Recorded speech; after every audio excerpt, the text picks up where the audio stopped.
The following program is closed captioned for the thinking impaired.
Lord Sitar with Daydream Believer, written by John Stewart, formerly of the Kingston Trio, and with apologies to the Monkees, I suppose. All right, this is the 46th podcast of the Brain Sandwich Show, and I have reached the last three movie reviews that Jim and Jay did that I've got digitized. There are plenty more to digitize, but I haven't done that yet, so there's going to be a little break in between the time that I get them digitized and the time that I get them up there for you to hear. Again, if you're a long-time listener. All right, so what you're going to hear in order are The Unholy, The Pit, and The Initiation. Now, The Unholy, they do it as the good fathers, Father O'Hare and Father O'Toole.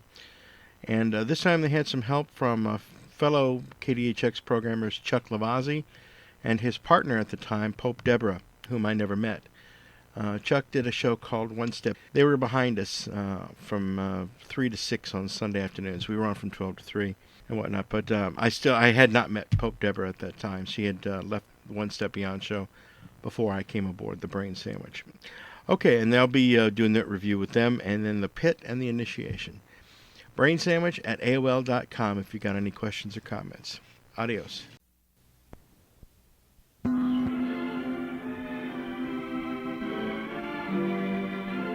Are you guys watching those god-awful movies again? No, we're watching It's a Wonderful Life with Jimmy Stewart. And Donna Reed. It's our favorite. Who are you guys? Well, who are you? Yeah.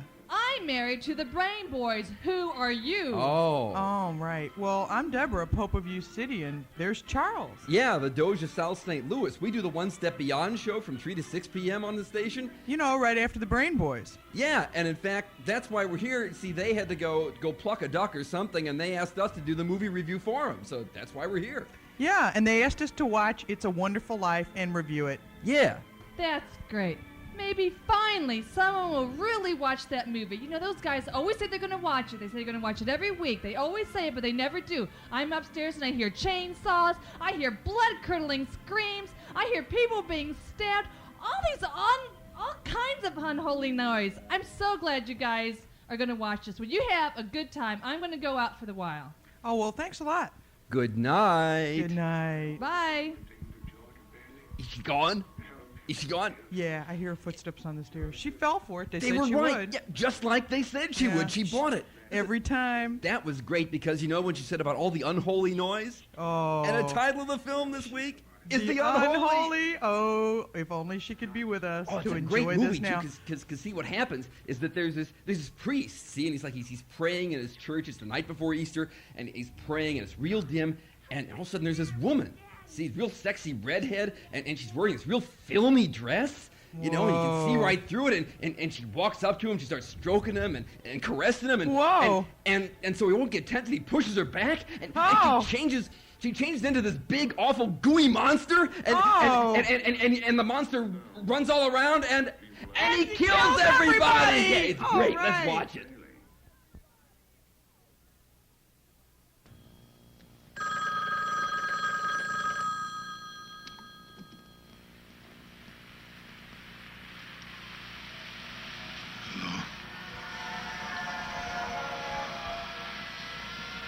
Hello?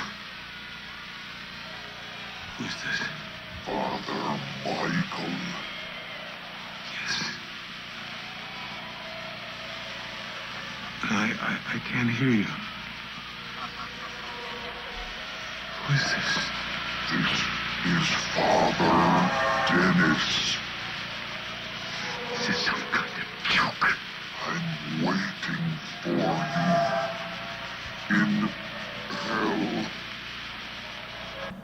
Well, there you have it, The Unholy. We're talking about phone calls from hell here.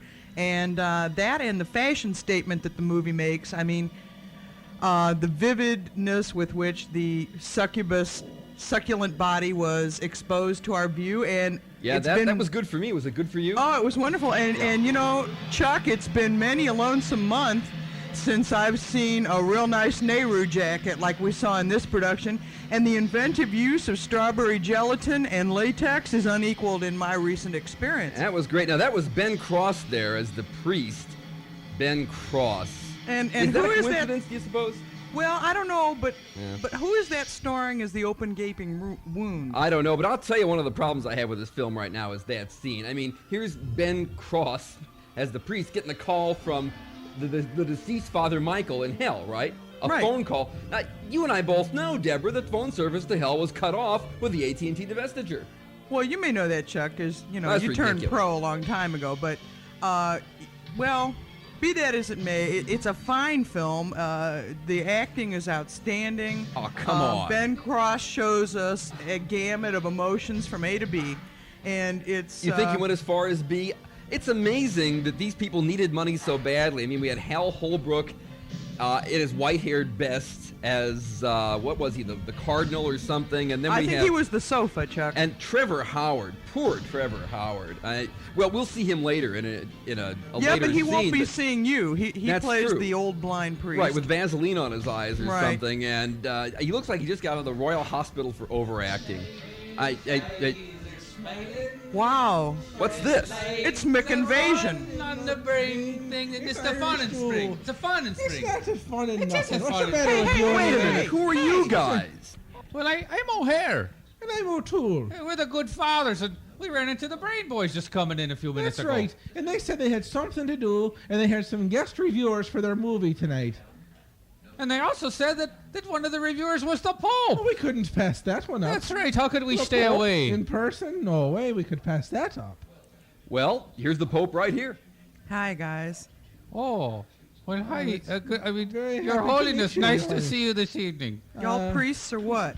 Holy Holy Mother, Mother. that's Is that the the Holy Holy Father? Father? What are these guys? They I, priests thought or? I didn't know that. Maybe we missed They're all- something. I mean, what is You it know, with we've these been hitting the bottle a collars little bit and for the this last couple Irish weeks. Maybe we accent? missed I an mean, election in the College of I Cardinals don't or know. something. Things Well, are changing too fast for oh, us, O'Toole. they're, We better just do this and just I not suppose. mention this this is anymore. I McInvasion, suppose and I wish so. they'd Okay. So anyway, guys. Yeah, what's the movie yeah, you're what watching movie today? are you watching?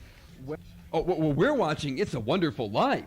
with Jimmy Stewart. And Donna Reed. It's our favorite. Oh, Tool. Oh, here, don't be We've giving heard me all that- this garbage before. We know the Oh, Brain what do Boys you don't mean? watch that I hear their film. confessions every week. They lie to their teeth to that poor woman and That's tell her they're watching this right. thing. I know the kind of movies they're watching. What are you watching? Oh, all right. Shall we come clean, Yeah, Deborah? might as well. It's Oh. called The Unholy. That's right. Well, that sounds more like it, doesn't it? Well, I don't like unholy things, Well, but I don't either, but it's it a sounds more movie. like what they'd watch. Well, okay, what's it about? Well, it's Well- about priests as sex objects in That's right. contemporary America. Oh, It's I it's don't about know. it's about the I don't love know, that their but- parishioners feel for them. Well, I like that's that. all. I yeah. like that idea. Yeah, they can get too. more Voluptuous offerings in the teenage collection parishioners. Oh, basket. certainly. Well, I'll tell you what. Just to give you an idea, let's watch this sort of heartwarming scene here, and it'll explain a little bit of the plot to you. Okay. You're the third priest. What do you mean? Did you know about Father Collins? Father Collins. Was murdered here Saturday night before Easter Sunday, exactly a year before Father Dennis. He did tell you about Father Dennis, didn't he? Yes. The Archbishop managed to keep both incidents out of papers. We got 2 homicides filed unsolved. We asked the bishop to keep this church closed. That's been 3 years, but see, he couldn't resist the temptation. How were they killed? Both the same way. They were kneeling at the altar, and their throats had been ripped out. Well, holy flaming Saint Blaise, they had their throats torn out. That's right. It's Nice. nothing like we've ever had in our church before. That's because we bless every year on February 2nd. That's right, Just but like he wasn't clockwork. ripped. Or is it the 14th? Well, I don't know, but his throat That's- wasn't ripped out until the day before Easter Sunday. That's in April. That's right. Well, I know that. Remember, we come by with the candles every year, and we put them on the throats, and nothing like that ever happened to Well, our that's why people. you do that, so you don't get your throat Hey, ripped out. What's the heck of a move? Look at that, Father. What? Look at that. He just fell out to the top of a skyscraper. The priest Oh, did. no, The priest went Sam. tumbling down from the That's top of the terrible. skyscraper. Well, Don't he did. worry, What he kind of must have movie been is killed. this anyway that you're making us Now, watch? don't worry, guys. He wasn't hurt at all. Didn't even What have a you mean bruise he on wasn't him, did he, hurt? Deborah? No, luck of the Irish. He was a priest. Wait a minute. He fed 17 stories. He must have broken every bone in his body.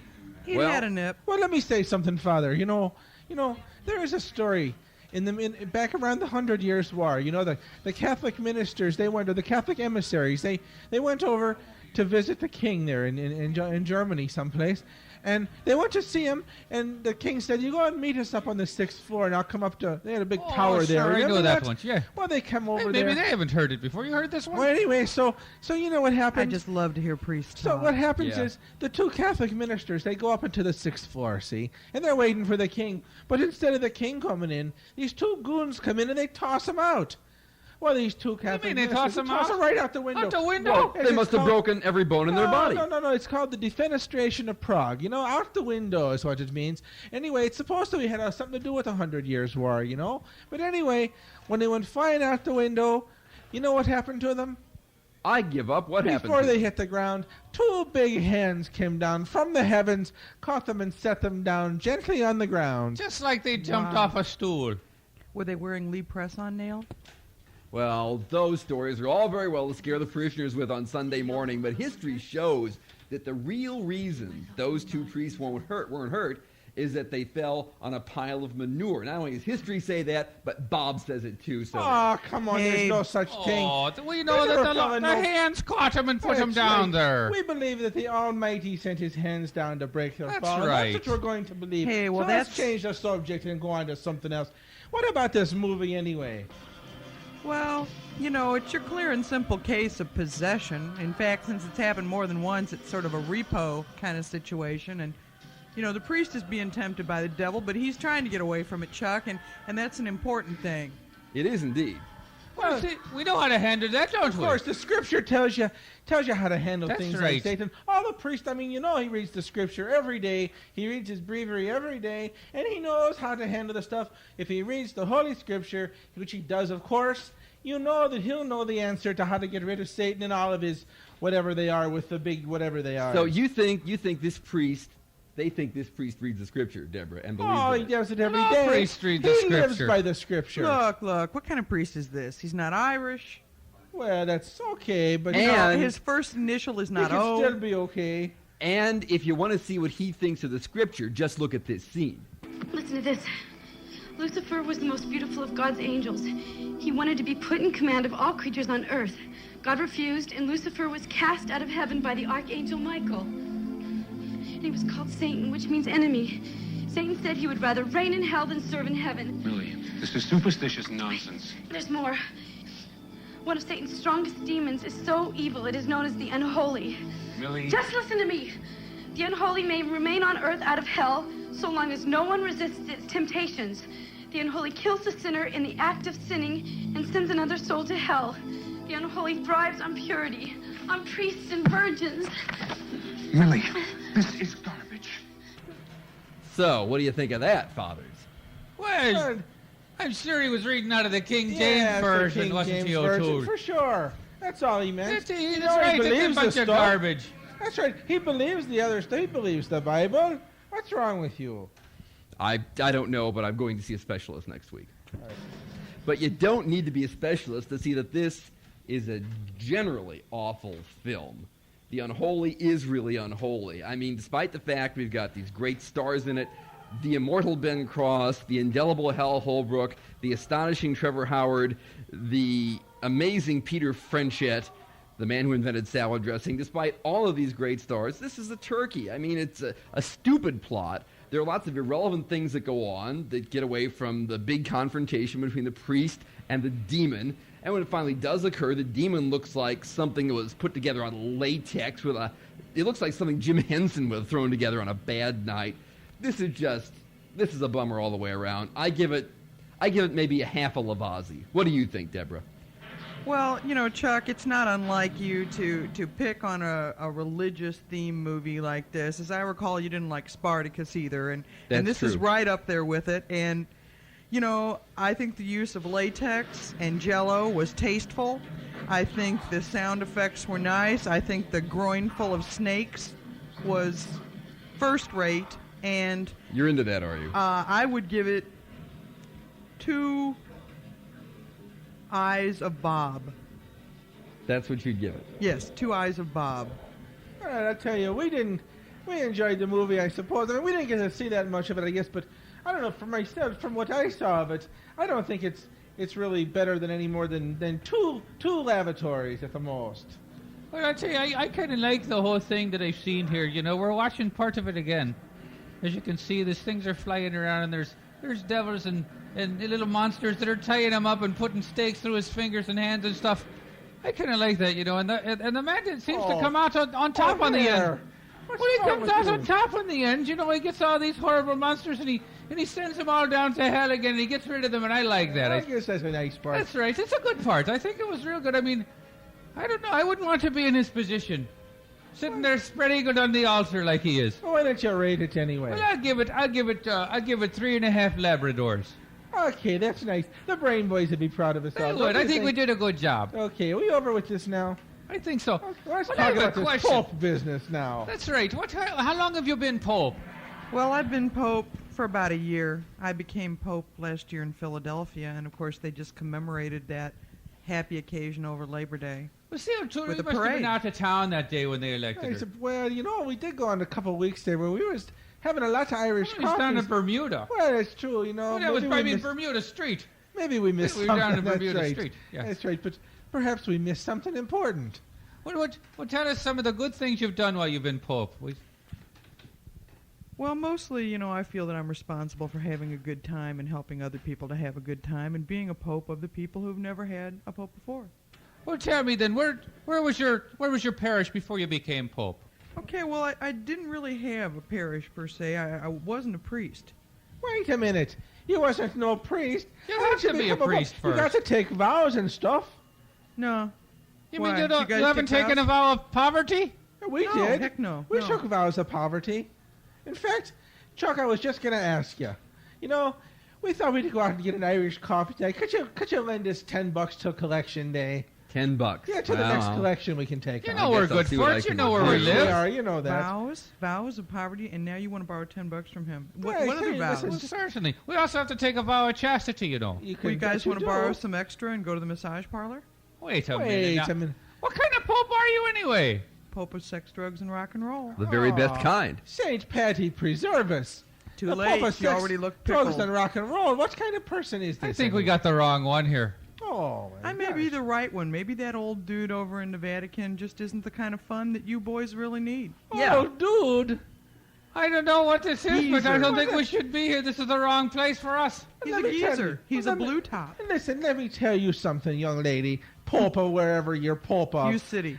You city, whatever it is. I tell you, we're here because we want to be here. We took our vows because we wanted to take the vows. I mean, That's if we right. didn't take a vow of poverty, we could be driving Cadillacs, we could be driving Mercedes, we could be driving anything. Because That's right. we We could have do women it. on all our Well, arms. if we haven't taken a vow of chastity, we could have women. Well, we did though, but if we didn't, That's we'd right. have them all over the Oh, place. we'd have them all over the That's place. right. In They'd fact- be lining up.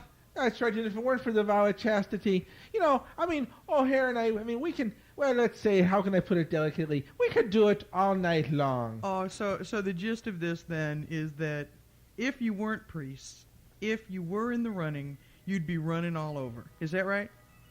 I think the movie kind of reflects my personal era of skepticism, if you don't mind me saying so, in the following exchange. His Holiness does not approve of miracles. Well, I've got to say that I feel like I have a lot in common with that character. I don't believe in miracles, and I don't think that you guys are quite the virile specimens you're purported to be. Right, well, I have to point out that you guys are sitting in this room with me, and you're wearing black silk dresses. I think that says a lot about where you'd be if you This had is a cassock, I'll vows have or you no know. vows. You've got little black pumps on with little velvet bows and they are little cute. lace peeking out the hem of the old garment. And I have to say, Chuck, if these two ran into a succubus of the likes that we saw in The Unholy, I don't think they'd cut it. What do you think? Well, you know what we say on the South Side about that, Deborah? I'm afraid to ask. You can suck your thumb, but you can't suck your bus. Oh, well. On that note, shall we Uh-huh. leave? Yes. Yeah. Let's Let's go get an wander. Irish coffee. Well, good night. Yep. Nice. Can you believe the nerve of them I O'Hare? can't believe it. They come in here. Telling us that she's the Pope. Yes, This is the stupidest thing I ever She's heard not the of. Pope. She's just the Pope of over one of the cities over Oh, there. she ain't the Pope or nothing. That's it. Just like you never been the pastor or nothing. What do you mean I ain't never Oh, been the never- pastor? that's Of course getting- I have been. Oh, that's well, I not was the getting- assistant pastor Okay, anyway. but let's not argue about that kind of stuff. No. You know, I tell you, we could get, we could be a couple I of think studs we could've. if we hadn't become I think priests. we're kind of good-looking fellas. Oh, you know we I are. don't think we'd have any problem at all. No. You know, all the girls would probably come up to us just like Mae West used to Oh, say in yeah. the movie. She'd say, "Is that a potato in your pocket? Or are you just glad to see me?" Oh, here. Oh, Tour! When Irish eyes are smiling, sure it's like the breath of morning dew. dew. It's the breath of the spring. The breath of the spring. Oh,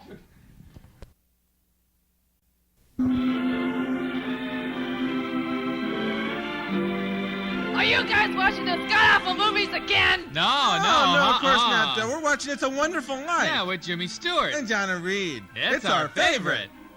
Hey, well, you don't look too good, Gene. What's the matter? You look a little peaked. I am so frustrated. Sometimes teaching can be really wonderful and I love it, and other times it's just the pits. No, it's singular, G, not plural. What are you talking about? Oh, Singular. nothing. Well, anyway, not only do I have these kids to worry about, my paper's driving me absolutely crazy. This teacher's got me doing too much research. It's just the pits. No, Gene, it's singular, not plural. What do you mean? Oh, nothing. You guys are just so aggravating. I don't know what you're supposed to be doing. I'm going upstairs. You're going to be watching It's a Wonderful Life, but it's really not what you're going to be watching. That's my favorite movie. I'm going to hear chainsaws and I'm going to hear screaming. Well, I think that's the pits.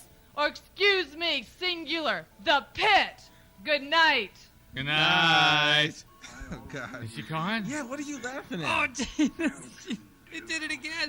What is Yeah, it? she said it, and I don't know how it worked out, but it worked out great because it's the pit. That's what we have. It's the pit. Oh, really? Yeah, and The it's pit? great. The pit. Oh. Yeah, and it's about Not the this, pit? No, the pit. The pit. Yeah, and it's about this kid, this little kid, about 12 years old, and he's kind of a prevert, you know. He's always sneaking peeks at his babysitter and stuff when she's in the shower, and he doesn't have many friends. He's kind of a creep.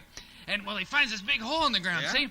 And he makes friends with these things that are down at the bottom. They kind of have these teeth and stuff. Yeah. They're kind of like Neanderthals and stuff. Yeah. And what happens is when he don't like you, he throws them in the pit, and then they run around, and they kill everybody, right? Oh, great, let's go. Okay.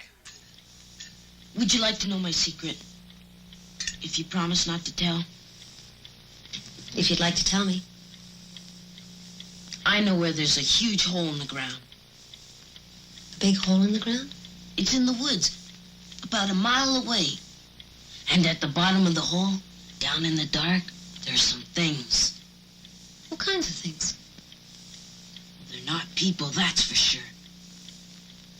They got yellow eyes, little tiny ones, and they're all hunched up. I read about them in a book, or something like them. I think they're trolls or trollocs. Do they talk to you, Jamie? It isn't funny, you know. I know, I'm sorry. What I meant was, can you hear them as well as see them? Well, I can hear them sometimes. They're always down there. I think one of them died. No one else in the whole world knows about them but you. Except you. You know about them now.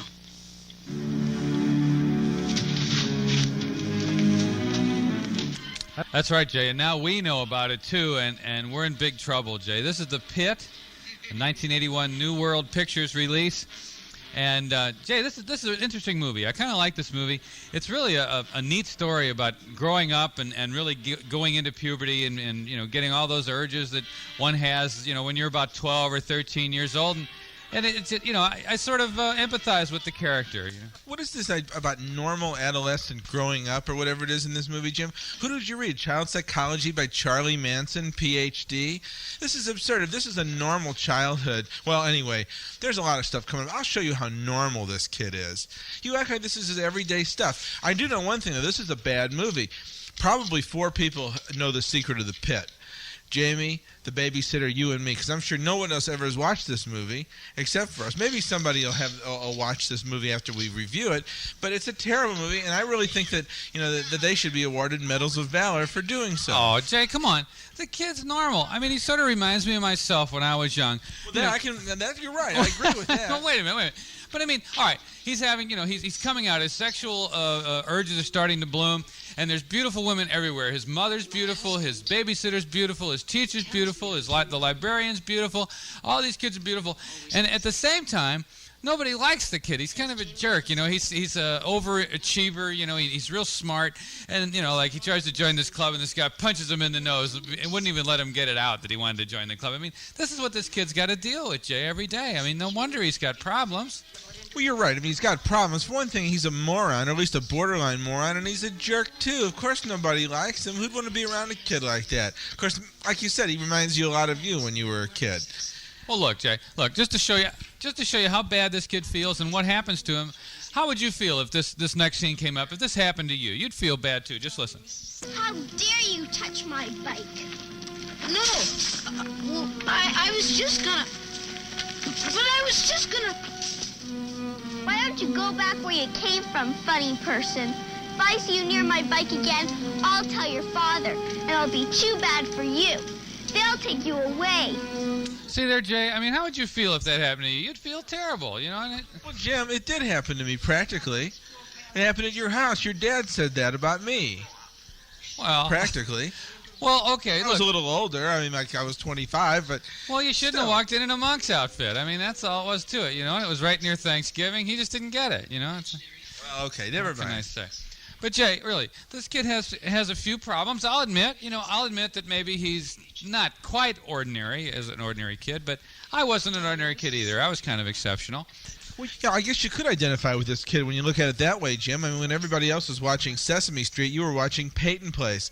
Your early history would make anyone blush. It would make Hugh Hefner blush. Come on, Jay. I don't want to talk about my early experiences. They're gone. They're past. We were all young at one point. So look, let's go on. This Jay, one thing I liked about the kid, he's got a great imagination. I mean, he sees things in everyday occurrences that nobody else would see. Yeah, like the teddy bear that he has that talks to him. Well, Jay, there's precedent for that. I mean, kids go through this. It seems like young kids always go through that stage of having an imaginary friend that they can talk to and confide in and play with if there's nobody else around. Like, well, look at Harvey, the big, giant 7-foot rabbit that Jimmy Stewart was running around with. I mean, he was a great companion for him. Well, he was 6 foot, but you're right. I guess you got a good point there, except that Harvey didn't tell Jimmy Stewart to go out and kill people. Okay, Jay, look. So, maybe he had a little overactive imagination, but he didn't really tell him to kill people. I mean, these people were bad to him. Well, what happens is that he finds, he's got these things in the pit, and he knows they're hungry, Jay, and so he takes his own money and he starts buying meat, hamburger or whatever he can get that's cheap, and throws it down the pit, and they go like that, and he does that like 2 or 3 different times, and well, he runs out of money. Jay, what's the kid supposed to do? He knows they're starving. Thank you. So, what would you do? Well, Jim, I'd do just what he did, just what any other red-blooded American kid like this would do. I'd go out and round up all the people I didn't like and throw them and feed them to the little creatures. Exactly. Yeah, And that's just what he did too, Jim, didn't he? How many people did he dump in the pit? Well, I guess it was 3 or 4. I don't know, but 3 or 4, but they were bad 10. people. The guy punched him in the nose. He deserved to go. And the blind lady in the wheelchair. Well, she told him he was a little jerk. Well, I guess I'm lucky I wasn't around then, Jim, because I thought he was a little jerk too. I'd probably been dinner for the little guys in the pit too.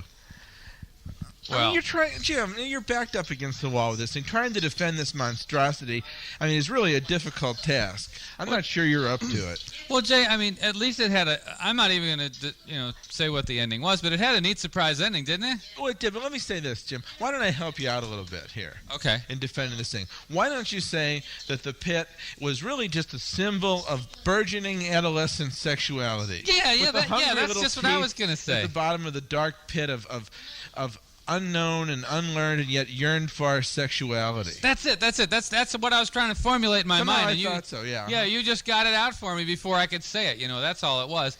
And after all, this kid was sexually obsessed. I mean, he tricked this lady into undressing in front of the picture window for him. He was on a telephone across the street. There happened to be a payphone right in front of the lady's house. The kid's in it, calls the lady and says, "I got your daughter kidnapped, and if you don't do a strip for me in front of the window, that I'm going to kill her." Of course, then the little daughter walks in while the lady's doing the strip, and then she gets real upset and closes the Well, he did have extremes. I would admit. But. And Teddy, of course, told him to go in and watch her taking a bath and all the rest of the stuff. I mean, this kid was a real sick kid. But later on, Jay, he probably became a nuclear scientist or something really important to the world. A lot of kids start out this way. Gynecologist, maybe. Well, maybe so. I don't know. But Jay, it had a good surprise ending. It really did. I liked the ending, and I'm not even going to mention what it was, but he obviously you liked it. You must have liked the ending because he got what he deserved, according to you. Well, he did. I guess that was he got pushed into the pit. That's not a surprise. They ate him. And I guess that was the another symbol pit. For him. It wasn't the same for pit. the loss of his innocence, right? That was the it. loss of his sexual innocence. That's right. He got pushed in the pit, and because he had met a girl that he liked finally, and she took him into the woods and pushed him into the pit. Yeah, That's it. It's a lot deeper movie than I ever gave it credit for. Yeah. Jim, I'm glad you came up with that stuff. It was his initiation into the sexual world, being a man. Yeah, right. Really, Jim, I mean, I've said it time and time again. This kid was sick. The movie was sick. The writers were sick. Everything about the movie was sick. And Jim, even the kid's father in this movie thinks he's sick. And there's a scene coming up that'll illustrate this, to show you just how sick this kid really was. Hello, dear. Darling, this is Sandra O'Reilly. Pleased to meet you, Mr. Benjamin. How do you do?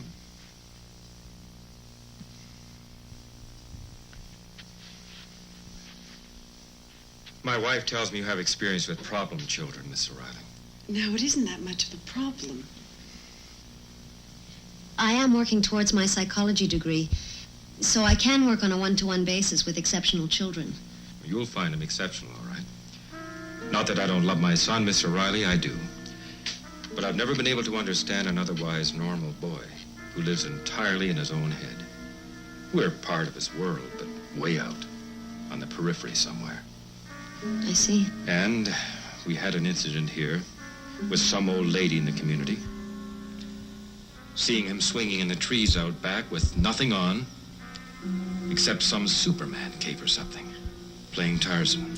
Well, you see, Jim, I rest my case. Well, Jay, you won't rest your case until I have the last word here. If you want to talk about sick, how about the time I walked in on you in St. Charles? You were hanging out the window. You had these red tights on, a fishnet over your head. You were sticking your tongue out of one of those little holes in the fishnet, and you had moon pies stuck all over your body and a hockey stick. And it was during the festival in St. Charles, and you're waving this hockey stick out the window, and everybody must have thought you were pretty darn sick too. I'll bet. You remember that? What do you mean remember it? It was in all the papers, wasn't it? It wasn't in the papers. No, it wasn't, but it should have been. It wasn't sick. It was just normal behavior. Right, normal growing up adolescent behavior. I'm going to give this movie 3.5 lobotomies. That's how much I liked about it. Jim, I mean, my behavior wasn't sick. I mean, the kid in the movie is sick, and the movie itself is terminal. Sure, one lobotomy. That's it. That's about the most I could give this monstrosity. Can't believe it. Thanks to Star Video at 3117 South Grand for providing the movie today, and happy Thanksgiving to everyone. Yes, happy Thanksgiving to you all. And Jim, why would your father be upset because I came in a monk's outfit? It's not that abnormal. You've been sick too. I mean, this kid, you just can't give him the defense and act the same way, and get on his case. You don't know what you're talking about.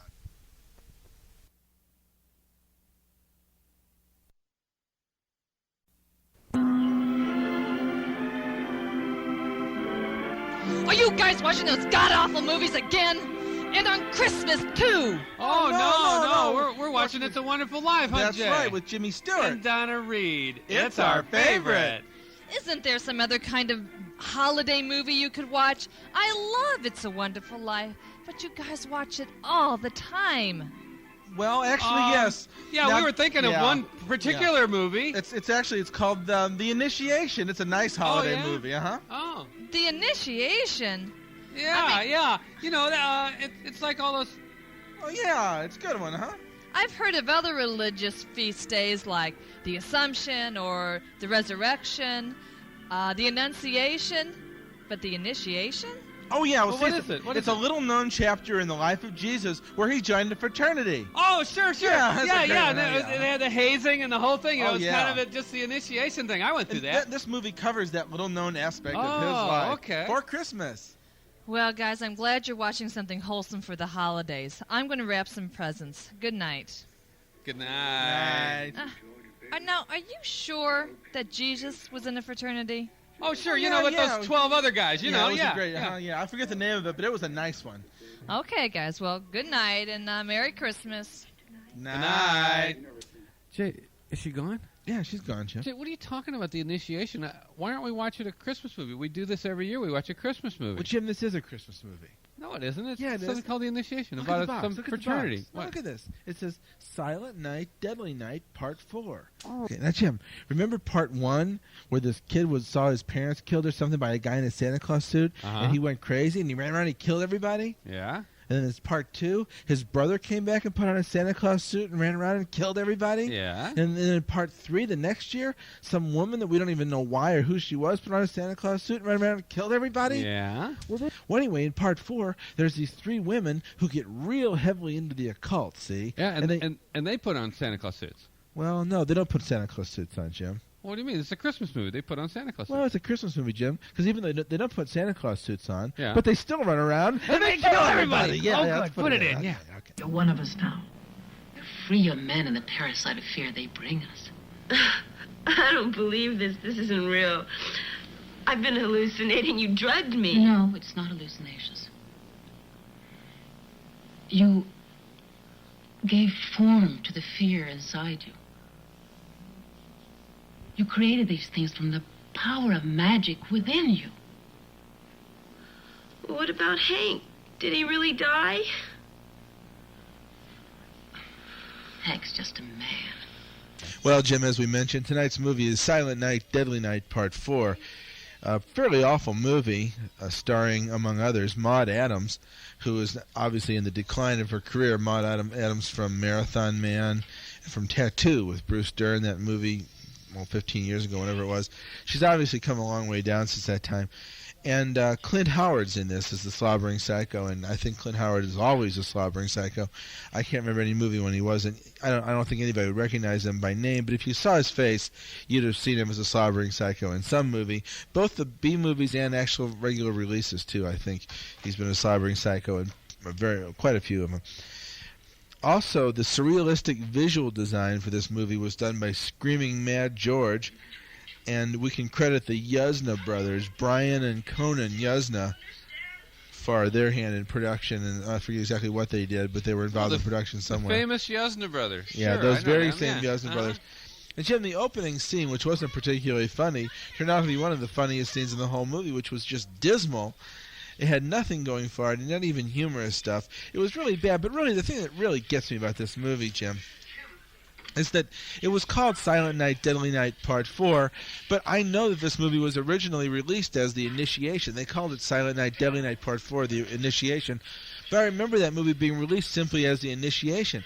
Now they came back and decided to capitalize on the Silent Night, Deadly Night series, so they just tacked that name onto it and released it as a Christmas movie and hinted that Santa Claus was going to be killing people with an axe, which we expected and which we didn't get. What we got was a really stupid, insipid movie that vaguely dealt with witchcraft and some spiritual kind of symbolism involving crucified people jumping off the top of burning buildings, but it had nothing to do with Christmas horrors or any of the things that you'd expect from Silent Night, Deadly Night Part 4. It was really just a ripoff, and it brings to mind some of the really bad ripoffs of the past of these kind of movies. Like, for instance, Last House on the Left, Part 2, which was supposedly the sequel to the original Wes Craven gem. And actually, it was an old Italian movie called The Twitch of the Death Nerve, which they re-released as Last House on the Left Part 2, and it had nothing to do with anything that Last House on the Left had to do with. It was just about some psychotic killer in Italy someplace. Just a really, really bad movie. And there was in the Halloween series too, Jim. Parts 1 and 2 were both Halloween related, but then Part 3 was this thing about these masks that had snakes coming out of the eyes, killing children on Halloween night. It had nothing to do with the maniac Michael Myers or anything like that. So I guess you could just make a few dollars quickly by tacking any kind of name onto any kind of movie and calling it something else. I wouldn't be surprised if Godfather 3 comes out, and it's really something like Shriek of the Mutilated Part 2 that they re-released as Godfather Part 3 or something to make money off of it. I don't know. Nothing surprises me in the business anymore, Jim. I think you were kind of disappointed in this one, too. Yep. What?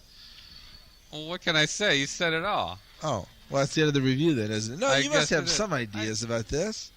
Well, you said everything. It was bad, although they did have some real nice giant insects in the movie. Wasn't enough to rescue it, though, Jim. Like a giant, what do you call those? A grubworm, giant grubworm that bored itself into this woman's stomach. That was nice, giant cockroach. It still wasn't enough to salvage the movie, though. No, it wasn't. But you said, "Do I have anything to say?" You said everything else, so I have to concentrate on the giant insects. I mean, what else could I say? Well, actually, I was reading The Village Voice just last week. No, actually, I was reading The Village Voice. No, I was reading it. Why do you think it was open on the table? No, I was reading it. I had it open on the table when you came up. I found it, though. All right, you found it. Then you read it, smart guy. No. Yeah, you said everything else. At least let me read the sequel. Gee, Jay, I was sitting around reading The Village Voice the other day. Oh, yeah? Yeah, and I came across this little section here that dealt with movie sequels just dying to be made, Jay. And they had some real good ones. I'll let you read a couple, too. But you really did say everything. I mean, everything you said is exactly what I feel about it. What a ripoff! I wanted Santa Claus in a suit running around and killing everybody. I mean, I was so and we disappointed. didn't get that. We didn't get that. Three ladies into the occult. Not going to be as good everybody. at Christmas as it was, the last 3 years. How about these, Jay? These are sequels that are dying to be made. 12 Angry Men and a Baby. Okay. Actually, 12 Angry Men was a great movie. You remember that? And 3 Men and a Baby was. I didn't see that one. No, but I did see. It was a good movie. It wasn't great. Henry Fonda was in charge of the jury. Remember that movie? Oh, that was good. Wonderful yeah. movie. Yeah. Lee J. Cobb was great in it too. Go ahead. I'm sorry. Night of the Living Dead Poets Society. I kind of like that one. You can see him walking around, What does it say dragging a about limb that? behind him. It just says walking the earth restlessly for 150 years. Keats, Byron, and Shelley get jobs teaching English lit at a New England prep school. They proved dreary and boring to adolescents who prefer Allen Ginsberg and Freddy Krueger, but their satirical style becomes the latest rage. Let's see. How about Bonnie and Clyde and Ted and Alice? Jay, that sounds like a good one. Or Kill Dem Mockingbirds. The tomboyish scout elopes with gentle, dim-witted Boo Radley, pushing previously wise and eternal patient lawyer and Pa Atticus Finch over the edge. Sylvester Stallone takes over the Gregory Peck part. Here, just read a couple of these others. They're just wonderful. That's good, Jim. Where are we here? Oh, there's like this yeah. one. This one right here I didn't read. Which one? I didn't read this one right here. 7 brothers for 7 brothers. Oh, no. Into the Oregon backwoods and out of the closet for a septet of siblings, abetted by snappy new dance numbers by Paula Abdul. Russ Tamblyn, the youngest brother of the original, returns as the oldest, reinventing the part as a hybrid of his best-known triumphs. Riff and the wacky Dr. Jacoby of Twin Peaks. Right. Jane Powell is around to ponder what the world is coming to. Field of Bad Dreams. Yeah. As a last act of vengeance from his quasi-exile, George Steinbrenner moves the faltering New York Yankees to an Iowa cornfield, testing even Amy Madigan's liberalism, with Charles Durning as Steinbrenner. I think there's a few more over here. Take time to turn the page here. We really are reading the Village. That's right. And Michael J. Fox is Don Mattingly. Ornery people. Ornery people, yeah. More mayhem as befits the 90s than ordinary people. Mary Tyler Moore, miffed at being blamed for everybody else's problems in the first film, returns with an attitude and an AK-47. Moore's comrade in arms is the once docile Elizabeth McGovern, who became fed up with Timothy Hutton's whimpering. In a brazen bid for an Oscar nomination, Donald Sutherland has his head blown off by automatic weapons fire without the benefit of special effects. Here, Jim, you'll like the next one. Okay. Let's see. Where were we? Oh, it's this is right up our alley, Jay. It's a Wonderful Afterlife. George Bailey opens a savings and loan in heaven, Jay, with Dana Carvey stretching his Jimmy Stewart impersonation beyond the limits of tolerance. And in the Lionel Barrymore role, Charles Keating. Incompetent Uncle Billy, who again loses all the Bailey holdings, is convincingly played by Neil Bush. Adenoidal goddess Fran Drescher fills in for the late Donna Reed. That's great. Other ones in here, It Happened the Next Night, RoboCop 3, Rocky 0, The Exorcist 4. Sort of a partial score. HUD.